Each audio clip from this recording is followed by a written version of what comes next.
Let's move on to the papers, shall we? Andrew Eborn, barrister extraordinaire, joins us this morning. Good morning. Good morning. I want to join. It is Hall, not Hill. I should say that. The next thing. I know. But the next thing you're going to tell us you're not married. Don't be ridiculous. We're still married. We're still married. Yeah. That's awesome. And you do work incredibly hard. I know both of you do, and it's a joy to see both of you again. Oh, you are and very you're glowing. You know, it's wonderful. Well, it's lovely to be back. It is long to be, and I understand there's a footy match now. You're doing that, and that obviously dominates all of the papers. It really does. It really does. So tell us about that. Go on then. Well, so the Times, they've got a glorious sort of section there. What I love is that... this is a wrap. Basically, the whole paper has been taken over by the football. It's a wrap. It's very good. But also, talk about 1966. There we go. You've got this Millie. They're shaking their hands there. It may not have happened in real life, I have to warn you, but it looks really promising. And there's all sorts of things. Bring it home. They sort of talk about the Lioness. Lioness We Can is the joy of that one. What I love about Lioness We Can. That's not their best. Yeah, that's not their best.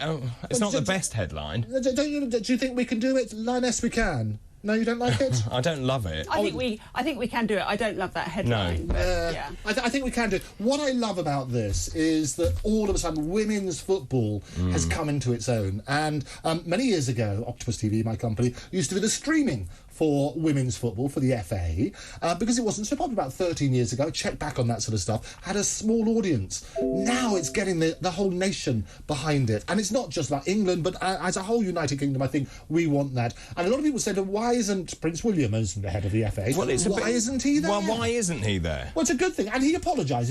But he should be there. Well, I've heard a couple of arguments on this. One, he doesn't want to upset the Green people. Yeah. He should be there. He's president of the FA. Somebody said, which I thought was quite outrageous, a good friend of mine who's a sports commentator, he said basically he didn't think it was a very important match. And I thought that was outrageous. Well, I heard it was because it's the summer holidays and he and Catherine have vowed in the summer holidays to spend their time with their children. By the time that England got into this final, bear in mind, when you fly to Australia, I've done it, my sister lives there, you leave on Wednesday and you get there on Friday night. Yeah. So he almost had no time to make the decision. And by the time people were still baying for it yesterday, he would not have got there in time. Yes. But they could have foreseen this, possibly. I think there was the semi-final, you could have done that, a nice little holiday and that sort of stuff. Well, you could have booked a ticket and they're not gone. Yes, I would have taken it. I would have taken it. We'll both go together. Yes. You could do the show alone. I mean, it is extraordinary. I do wonder if it had been the men's football, I think he would be there. Well, he would have to be. I mean, it doesn't make sense. What's the difference? Well, you're right. And I think it devalues... And it's a shame. He does say in one of the papers, he does say, look, he's sorry he's not there. He does. And I think that's the problem, where you're sort of turning around and saying, if you are head of the FA, your obligation... Thank you for helping all these papers, juggling everything. If you're the head of the FA, which he is... You've got to turn around and say, this is the first time. 1966, it's coming home, and it's women bringing it home. We should be celebrating that. As they brought home the European Championship, yes, the men had never managed to do. Actually, you made a comment yesterday which I thought was quite interesting, but from what I've read, what I've read also, and I don't know anything about football, but apparently the skillfulness of the female players outranks the men.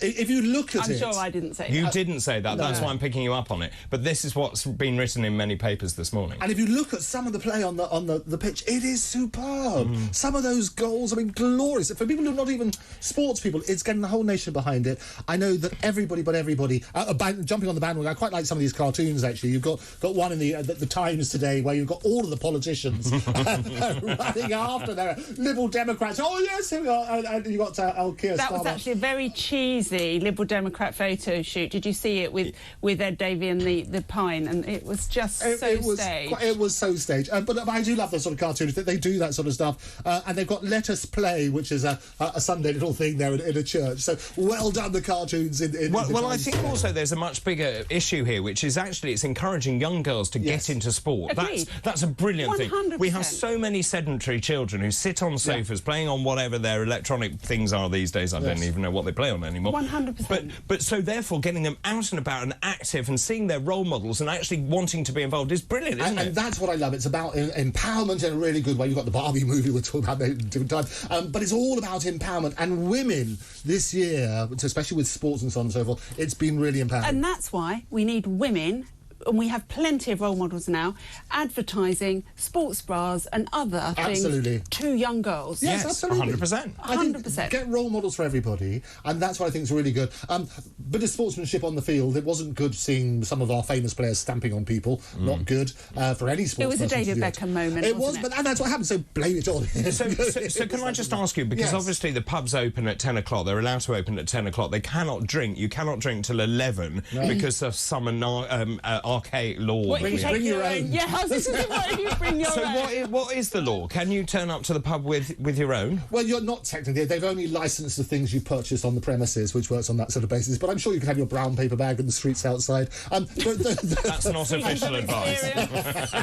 Is it? No, absolutely. I now have views of barristers with brown paper bags. Well, that's about right. It should have been about planning ahead. Of course it should. We need to look at these laws where you can suddenly say, there's a possibility, let's have a bit of hope, there's a possibility we're going to win this. Look, there should be more flexibility. Michael Gove, the Levelling Up Secretary, said actually pubs need to be flexible. But actually they need the tools from central government to be flexible. Of course they do, especially as we know that councils are so officious. When they can levy a fine, they will levy a fine. They like a fine.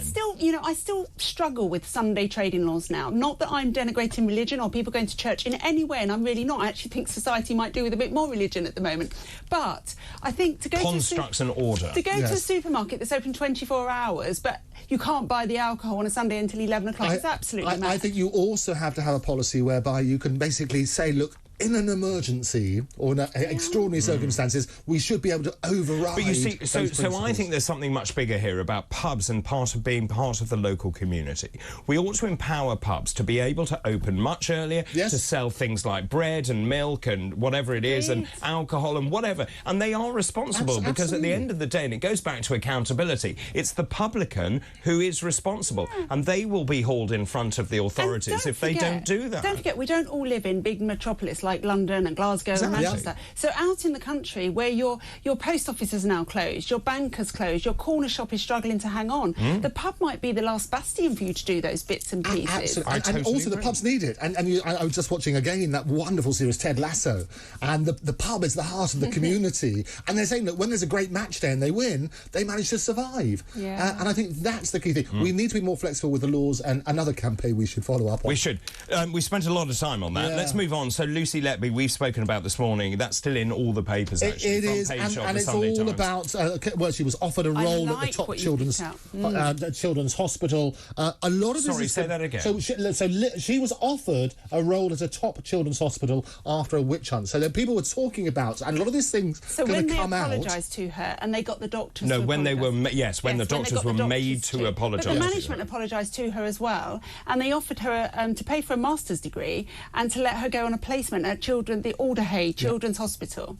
This is how much they were falling over themselves to not let her be harmed. So the key to all of this, everybody's innocent until proven guilty. Yes. A jury has decided, and I heard your brilliant interview yesterday, both of you were brilliant on that, because once a jury has decided something, that's what happens. There are obviously miscarriages of justice and so on and so forth, but there's a time and a place. But also... And you work on that sort of basis. It was an extraordinary interview that essentially a criminal barrister was saying this is a miscarriage of justice.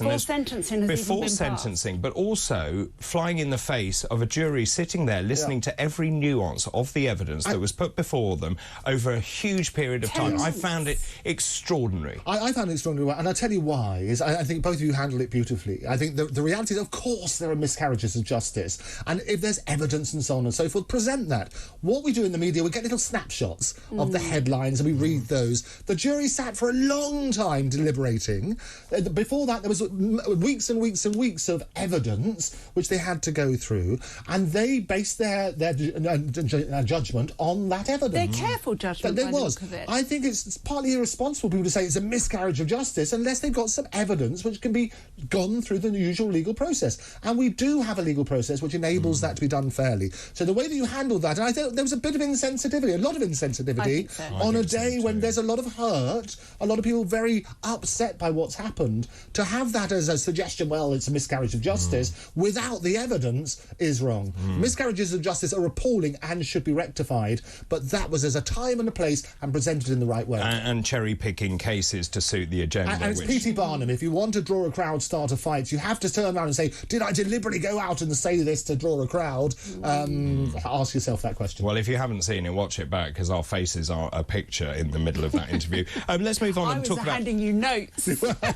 You really were. Let's talk about ID scammers very quickly. Yes. We're very tight on time. Oh, I'm sorry, we're tight on time. And this is all about crime, and I thought I'd try and piece them all together. So ID scammers, they're talking about stealing identity, and suddenly a person realised when they got a phone bill through the post. Big point of warning, people are giving out data all of the time. Well, it's very difficult not to, because it then says accept all, and you just go, oh, and as you know, I'm a big advocate of things like AI. It's going to get worse now when people can imitate your voice, they can imitate your picture and so on and so forth, and your face, and data. So how is that going to work, unlocking a phone, for example? It's going to be appalling. You need to get these sort of safeguards in place. Be very, very careful what data you give away, because this is what's going to happen. The reason I wanted to highlight this story is there's the ID scammers are going to get worse and worse. Identity theft is going to go through the roof. And you get worried when you turn around and say you're getting phoned by a relative to send money and so on and so forth. You can now imitate their voice. You can get data that you've got from elsewhere. My relatives know I'm too tight. Right, let's move on quickly and talk about growing old disgracefully. Something I think all three of us are doing rather well. We do this. It's glorious. And so, Growing Old Disgracefully, which we love, so I try and find these good stories. Martha Lane Fox, the glorious co-founder of... LastMinute.com. LastMinute.com. Well remembered. Yeah. Look at you, fingers on buzzers. That was a good business. Because we're the same age, I think. Exactly. She's brilliant. And she was writing, look, don't write off the over 60s, 70s, 80s. And she's saying, 100%. Look, 100%. Basically, she was talking to Sir Adrian Montague, who said basically his family kept on working because their motto was evil when bored. Yes. So the whole idea is stop doing that. Make sure that people are engaged, because there's a great workforce, which we all three of us speak about that constantly. And if you look at the stats, basically, it's that they're prioritising youths and innovation over experience, which is wrong. And there's immeasurable value of experience. What they talk about, the over 50s claiming unemployment benefit in the UK has risen 139% since the start of the pandemic. Exactly. Also, the Open University study on the workforce has found that 70% of businesses still are anxious about recruitment and retention. So we need to look at getting people back to work. But you know what we also need to do alongside that is we need to actually teach them how to keep their bodies fit. Because let me tell you, once you get past 50, everything I wouldn't hurts. know. Everything hurts all of the time.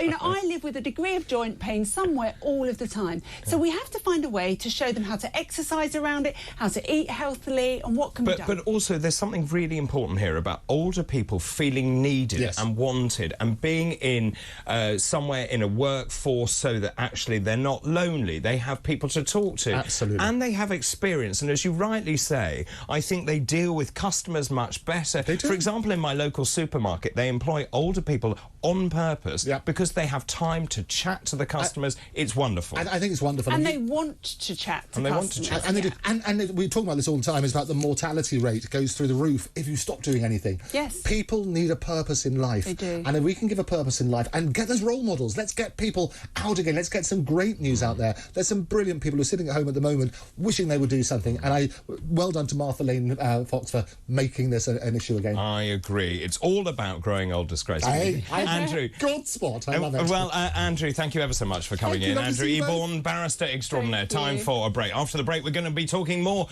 about the World Cup final. Yes, kick-off. What's it in? Sort of 3 hours. Three and a bit hours. Very exciting indeed. This is Talk TV, broadcasting live from London.